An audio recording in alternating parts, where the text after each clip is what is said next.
I hate to bring up our religions, Anil, but you belong to the minority community, isn't it? You are a minority in India. Do you feel comfortable with this constant attacks on a larger minority? This is absolutely, I would say, a propaganda which is driven by our opposition. You look at our party right now. Like I said, we have delivered in an unprecedented manner, like growth as well as empowerment. And every election, this is our primary focus. Alongside that, it is also a fact that we are a civilizational state. We are reclaiming a lot of our civilizational nature also. We are Hmm. reclaiming our civilizational nature, and alongside that, we have a long-term vision and a very clear trajectory to take our country forward to a fully developed country. And every single election, whether it is a state election, whether it is a national election, that is exactly what we are focusing on. But you look at our opposition right now, it is first of all in disarray. I don't think that our opposition has any clear vision, direction, nor even a clear leadership. And then, like every election, they want to take the narration back to something which is other than development. So they don't want to speak about development. Like they want to once again make it into a majority versus minority issue, or they want to divide the society based on caste. So, our Prime Minister and our leadership and our manifesto and our perspectives and our campaign narration, everything is on taking 140 crore Indians together to being a Vigasat Bharat. But you look at our opposition right now, it is not some fringe opposition leader. It is Mr. Rahul Gandhi itself, who is supposedly the leader of the Congress. I wouldn't say that he is the leader of the India Alliance, but he is the leader of the Congress. And every single speech he makes, it is on, let's say, caste census. He wants to, like you look at most of his narration, it is actually on dividing, like it's pitting one caste against the other. It is again every single issue the opposition takes, they make it into like you bring the Muslim aspect again and again and again. Like you, most of these aspects, like finally, like you are trying to build the minority and majority. Like you are trying to create a narration built on Muslim victimization. You are trying to create a narration which is pitting one caste against the other, and that is exactly not what we want. That is not what we want. We are standing for everybody. When you talk about reclaiming a civilizational heritage and a virasat and a status, I could flip it around and say that there has been a consistent attempt to reach out to the, the latent or even overt bigotry in the majority Hindu caste. I could also say that there is looking at the Hindus as victims of, civilizational hurts, and all the communication that the party you represent today is making is constantly playing in and plugging into these aspects. Even though that's why I say there is a dissonance, because you are talking about development and Viksit Bharat and all of these things on the one hand, and on the other hand, we continuously hear this soundtrack. What should I believe? I'm in Mumbai. I'm going to cast my vote on the 20th of May. Which tune should I listen to? So this is exactly what I've been telling from our first question. Like, let's say the last 10 years, we created unprecedented growth. We created unprecedented development. We had been creating unprecedented amounts of empowerment. And we are ensuring that we are telling that to the people.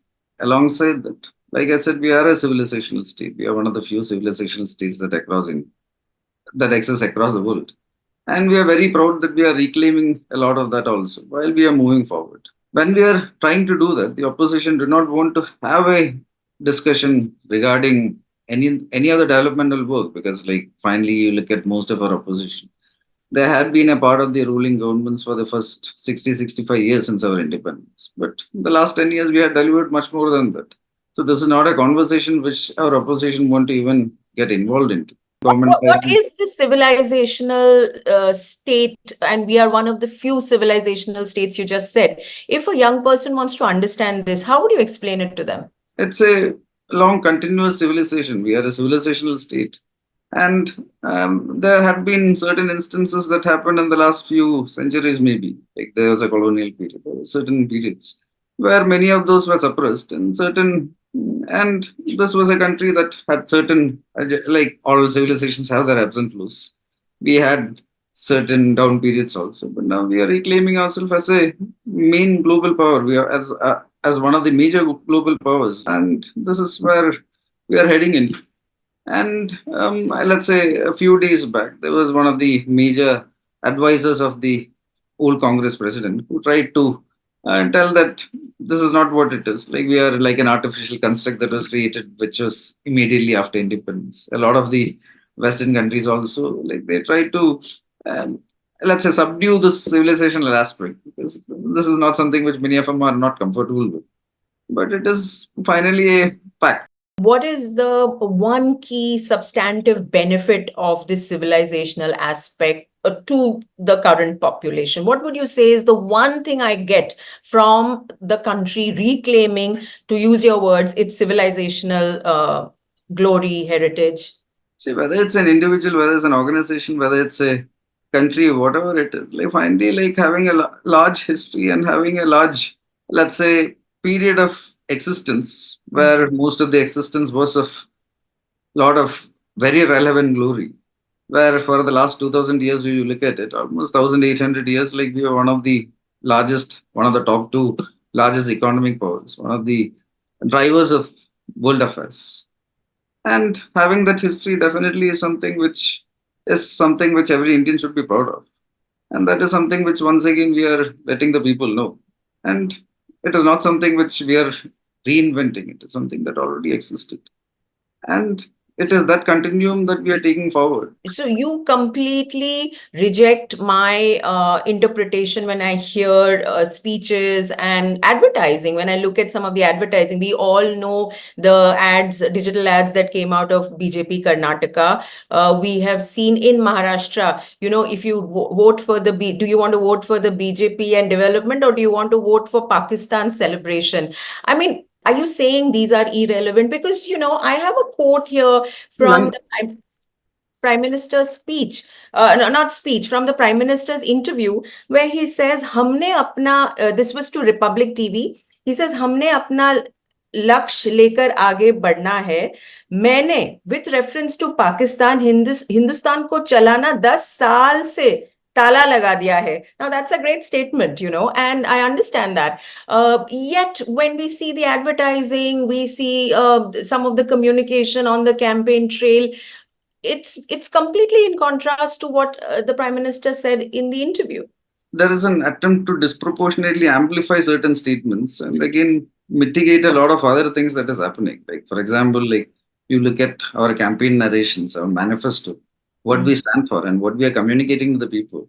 Like most of it, I would say, like a large percentage of it is regarding the work we have done in the last 10 years and our vision for the next 5 years and our vision for the next 25 years. And then there are certain aspects which again we are showing a mirror to our opposition, because like whenever we are talking about development, whenever we are talking about our short term, medium term and long term objectives, the opposition is diverting the topic completely. And once again they are trying to pit caste against caste and they are trying to make it into a minority versus majority issue. Like every single issue like they bring in, like they only want to talk about this aspect. It is amplified, and obviously like we respond to it like we do whenever, if the opposition only want to talk about certain fault lines that exist in the society, and then you're trying to, let's say, make everything that they do into a pro minority narration. Obviously, like we also, like we need to tell the people that this is not acceptable. Finally, like we do believe in taking everybody forward. Like when we gave 4 crore houses or 40 crore tap water connections or 50 crore Ayushman Bharat cards or 300 other policies, like we are not thinking whether you are a Hindu or a Christian or a Muslim or a Sikh, like we are giving it to an Indian. Like.